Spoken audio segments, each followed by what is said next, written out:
Praise the lord. దేవుడు మనల్ని ప్రేమించి మనకు మరొక దినాన్ని అనుగ్రహిస్తూ వచ్చారు. అందును బట్టి దేవునికి స్తోత్రం. ఈ ఉదయకాలము దేవుని వాగ్దానం సామెతల గ్రంథము 24వ అధ్యాయము 25వ వచనం.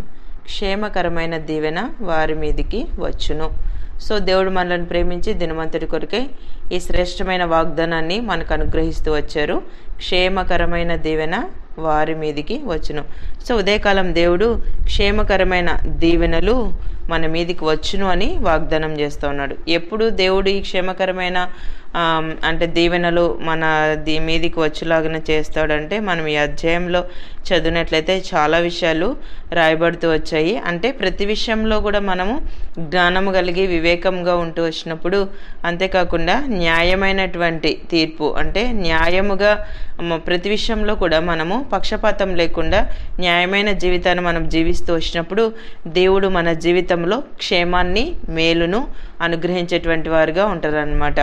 సో మలాకి గ్రంథం 3వ అధ్యాయం 10వ వచనం మనం చదివినట్లయితే, పట్టజాలంత విస్తారంగా దీవెనలు కుమ్మరించదునని సైన్యములకు అధిపతి యెహోవా సెలవిచ్చుచున్నాడు. ఉదయకాలం దేవుడు క్షేమకరమైన దీవెన, పట్టజాలంత విస్తారమైన దీవెనలు అనుగ్రహిస్తానని వాగ్దానం చేస్తున్నాడు అనమాట. అంటే దేవుని యొక్క వాగ్దానాలు మనం ఎప్పుడైతే గైకొంటామో, ఆయన యొక్క కట్టడలు మనం ఎప్పుడైతే అనుసరిస్తామో, దేవుని తట్టు మనం ఎప్పుడైతే తిరుగుతామో, సో దేవుడు మన జీవితంలో అనుగ్రహించేటువంటి ఆశీర్వాదం ఎలాంటిదంటే పట్టజాలనేది. అంటే పట్టజాలనంత విస్తారంగా దీవెనలు కుమ్మరిస్తారని. అంటే దేవుడు చెప్పినట్లు మనం చేయగలిగితే, ఈ మలాకి గ్రంథంలో చాలా విషయాలు రాయబడుతూ వచ్చాయి. అంటే మనము వ్యక్తిగతంగా మన సమయాన్ని దేవునికి అనుగ్రహించి అన్ని విషయాల్లో దేవుడు ఆశించిన ప్రకారం మనం జీవించినట్లయితే దేవుడు ఖచ్చితంగా ఆయన పట్టజాలంత విస్తారమైన దీవెనలు మనకు అనుగ్రహించేటువంటి వారుగా ఉంటారు. అంతేకాకుండా మనము అన్ని విషయాల్లో కూడా దేవుడు మనల్ని ఆశీర్వదిస్తారు. ఆదికాండము 49వ అధ్యాయం 25-26 వచనాల్లో మనం చదివినట్లయితే, అక్కడ యాకోబు తన యొక్క కుమారులను ఆశీర్వదిస్తూ వచ్చారు. అంటే వాళ్ళు ఎలాంటి దీవెనలు వారిపై కుమ్మరిస్తూ వచ్చాడనంటే, సర్వశక్తుని దీవెన వలనను అతని బాహుబలము దిట్టపరచబడును.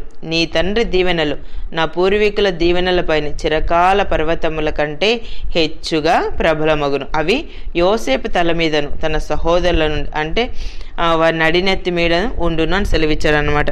అంటే ఎంత చక్కని ఆశీర్వాదాన్ని యోసేపు యాకోబు అనుగ్రహిస్తూ వచ్చాడంటే, యోసేపు విషయంలో దేవుడు కూడా ఒక గొప్ప ప్రణాళిక కలిగి ఉండి తన జీవితంలో ఎలాగ ఆశీర్వదిస్తూ వచ్చాడో మనందరికీ తెలుసు. సో అన్నలందరూ ద్వేషిస్తూ వచ్చారు, తల్లిదండ్రులు ద్వేషించినప్పటికీ, కానీ తను ఐగుప్తు దేశానికి అండ్ మిద్యానీల ద్వారా అమ్మబడుతూ వచ్చినప్పటికీ, చెరసాల్లో ఉన్నప్పటికీ, ఫరో దగ్గర బానిసగా ఉన్నప్పటికీ, ఎన్ని అంటే తన ఎంత అవమానకరమైన పరిస్థితుల గుండా యోసేపు వెళ్ళినప్పటికీ, అనేకమైన నిందలు తన జీవితంలో భరించినప్పటికీ, కానీ దేవుడు మాత్రము ఎక్కడ యోసేపును వదిలిపెట్టలేదు.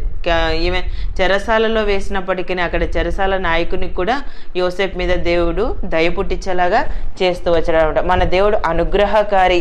మనము దేవుణ్ణి ప్రేమించినట్లయితే, దేవుడు అంటే ఆజ్ఞాపించినట్లు మనం చేయగలిగినట్లయితే, దేవుని వైపు మనం తిరిగినట్లయితే, మన జీవితంలో అంటే ఆ యొక్క ఆశీర్వాదము మన తలల మీద ఉండేలాగా దేవుడు చేస్తాడు అనమాట. క్షేమకరమైన దీవెనలు, పట్టజాలంత దీవెనలు అంటే అవి మన తల మీద పొంగి పొర్లేలాగా దేవుడు మనల్ని ఆ విధంగా ఆశీర్వదిస్తాడు. ఎప్పుడంటే దేవుని యొక్క మాట ప్రకారం మనము వెళ్చు వచ్చినప్పుడు. సో ఆయన మాట వింటే దేవుడు ఖచ్చితంగా యోసేపును ఆశీర్వదించిన రీతిగా మనల్ని కూడా దేవుడు ఆశీర్వదిస్తాడు కదా. యోసేపు అన్ని పరిస్థితుల ద్వారా వెళ్తూ వచ్చినప్పటికీ ఎక్కడ కూడా నిరాశ చెందలేదు. ఎక్కడ కూడా నా జీవితం ఏంటి అని తను అంటే మన వాక్యంను చదివినట్లయితే మనం అందులో గ్రహించగలం. ఎక్కడ కూడా యోసేపు దిగులు పడినట్లుగా, కృంగిపోయినట్లుగా, అధైర్యపడినట్లుగా రాయబడలేదు. కానీ తన జీవితంలో దేవుడు కలిగి ఉన్న ఉద్దేశాలు ఐగుప్తు దేశం అంతటికీ ఒక ప్రధానిగా తను చేస్తూ అనేకులను పోషించేటువంటి తండ్రిగా యోసేపుని దేవుడు ఆశీర్వదిస్తూ వచ్చాడు. ఈ ఉదయకాలం నీకున్న పరిస్థితులను బట్టి నువ్వు కృంగిపోతున్నావా, అధైర్యపడుతున్నావా, నా జీవితంలో క్షేమం లేదని నువ్వు ఆలోచిస్తున్నావా, ఆశపడుతున్నావా? నా జీవితం నేను ఎప్పుడు దీవెన పొందగలనని నువ్వు అనుకుంటున్నావా? నీకున్న పరిస్థితులు అవి నీకు అనుకూలంగా లేకపోవచ్చు, కానీ వాటిని దేవుడు అనుకూలంగా చేయగలడు. దేవుడు ప్రతి వ్యక్తికి ఆయన అనుగ్రహం పుట్టించేటువంటి దేవుడు అనమాట. సో దేవుడు మనకు అనుగ్రహించిన ఈ వాగ్దానాలు దేవుని వైపు మనం తిరిగి వాటిని స్వతంత్రించుకున్నట్లయితే దేవుడు ఖచ్చితంగా యోసేపును ఆశీర్వదించిన రీతిగా మన జీవితంలో మనల్ని కూడా ఆయన ఆశీర్వదిస్తాడు, మనల్ని గొప్పవారిగా చేస్తాడు.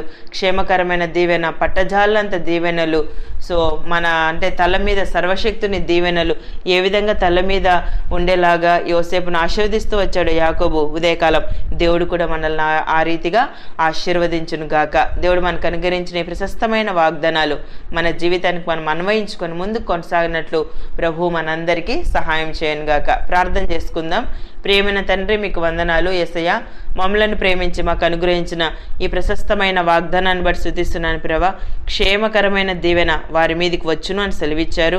ఉదయకాలం నిత్య జీవపు మాటలు వింటున్నాం మీ ప్రజలందరినీ కూడా జ్ఞాపకం చేసుకునండి.